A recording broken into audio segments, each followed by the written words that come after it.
তেল আছে তবু দিচ্ছে না। এই লাইনে দাঁড়িয়ে আমরা কি বোকা? রাতে টাকা দিলেই তেল পাওয়া যায়, দিনে কেন আমাদের সঙ্গে প্রতারণা?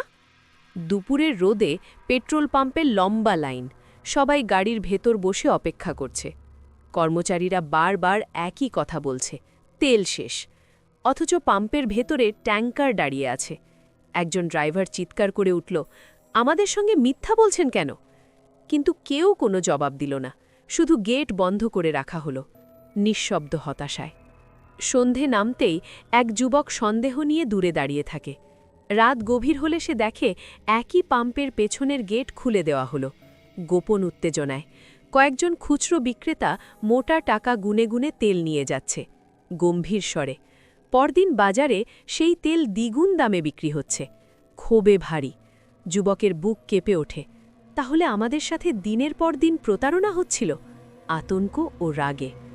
পরের দিন সে মোবাইলে পুরো ঘটনা ভিডিও করে সোশ্যাল মিডিয়ায় ছড়িয়ে দেয়, দৃঢ় কণ্ঠে। মুহূর্তেই ভাইরাল, উত্তেজনায়। প্রশাসন এসে পাম্প সিল করে দেয়, আর যারা মানুষের কষ্ট নিয়ে ব্যবসা করছিল তাদের হাত করা পড়ে, ন্যায়ের স্বরে। ভিড়ের মানুষজন একসাথে বলে ওঠে, চুপ থাকলেই অন্যায় বাড়ে, প্রেরণাদায়ক সুরে। আপনি হলে কি এই অন্যায়ের বিরুদ্ধে দাঁড়াতেন? আর আপনাদের কোথায় এরকম কাজ হয়, কমেন্টে এক্ষুনি জানান।